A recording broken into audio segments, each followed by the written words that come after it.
বলার তো বলছে না দেখো পরিস্থিতি ভালো না আমি তো এটা শুনবো না কারণ আমি কেন এই কথা বলছি যে স্বাধীনতা ছিল কি ছিল না বাক স্বাধীনতা আমি জানি না কারণ আমি মানিনি আমার কাছে মনে হয় যেটা আপনার নিজের ইচ্ছা শক্তির উপর অনেকটা ডিপেন্ড করে তার মানে 26 জুলাইয়ের আগেও আপনি স্বাধীনভাবে কথা বলে গেছেন মানে আমি বলেছি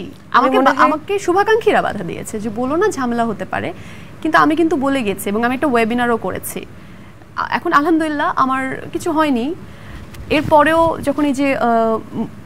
কার্টুনিস্ট এবং লেখক যে কিশোর এবং মুশতাক তাদেরকে নিয়ে যখন হলো আমি তখনও কথা বলেছি তখন আমি মেসেজ পেয়েছি নীল রিমুভ দ্যাট স্ট্যাটাস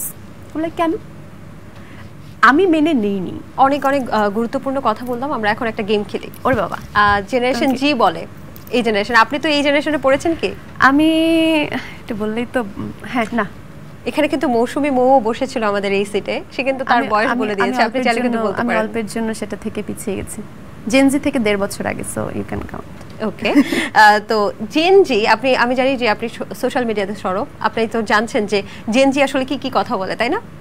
অনেক ধরনের অনেক কথা বলে তো আমি দেখি আপনি আসলে কতটা জানেন এখনকার ভাইরাল টপিক সম্পর্কে আমি আপনাকে শূন্যস্থান পূরণ করতে বলবো একটু মজার চলে ঠিক আছে মুরব্বি মুরব্বি ড্যাশ ওই ড্যাশ না প্লিজ ওই মামা না প্লিজ ও ওয়াও এটা আমার খুব ফেভারিট কেন আমার খুব মজা লাগে এটা ড্যাশ হারানোর বেদনা স্বজন হারানোর বেদনা নাটক ড্যাশ নাটক কম করো প্রিয় আচ্ছা প্রিয় হলো না কেন প্রিয় না এটা একটা ছেলে টিকটকার সে এরকম একটা টিকটক ভিডিও করেছিল নাটক কম করো প্রিয় আর ওই জিনিসটাই মানুষ বলে আর কি এটা হচ্ছে একটা story back story dash uncle হাউন uncle she has made us stand dash she has made us দিয়ে অনেকগুলো কথাই হয় এটাতে কি বুঝতে পারছি না মানে আমি এই লাইনটা অনেক জায়গায় দেখেছি কিন্তু এটা আমি খুব একটা ক্যাচ আপ করিনি এটা সম্ভবত ওবায়দুল কাদের বলেছিলেন কিছু একটা she has made us do that she has made us flee she has made us অনেক কিছু ইউজ করে এই লাইনটা দিয়ে আমি সরি আমি এটা জানি না আচ্ছা শূন্যস্থানে টলার বসবে টলার স্ট্যান্ড টলার ও আচ্ছা তাই ও আচ্ছা এটা মানে রিয়েলটা আমি জানতাম না রাসেল ড্যাশ ভাইপার রাসেল মামা না বাই দ্য ওয়ে আমার মামার নাম কিন্তু Russell Russell viper IYKYK if you know you know wow আপনি জানেন তাহলে এই ওয়েট ড্যাশ ও আচ্ছা এই ওয়েট ইটস মাই টার্ন নাও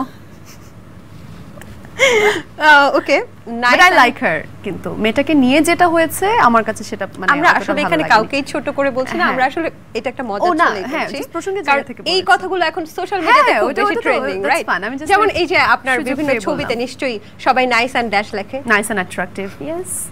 একদমই 5 আগস্ট যেদিন হচ্ছে 36 জুলাই বলে সেদিনও কিন্তু অনেক মৃত্যুর ঘটনা ঘটেছে অনেক মা কিন্তু তাদের সন্তানকে হারিয়েছে এই আন্দোলনে সেই মাদের জন্য কি কিছু করার ইচ্ছা আছে কি করবো আসলে জানি না কিছু জায়গায় ওই যে বললাম না আমি কেন ট্রমাটাইজড হয়ে যাই যখন জিনিসগুলো খুব কাছ থেকে দেখা হয় না আমি একটা স্টুডেন্টের সাথে কথা বলেছিলাম আমি কিছু আর্থিক সাহায্য ওকে পাঠিয়েছিলাম এবং কথা হয়েছিল এবং ছেলেটা বলেছিল যে আপু একদিন আসেন এবং বলেছিলাম দেখা করবো কিন্তু আমি সাহস করে যেতে পারিনি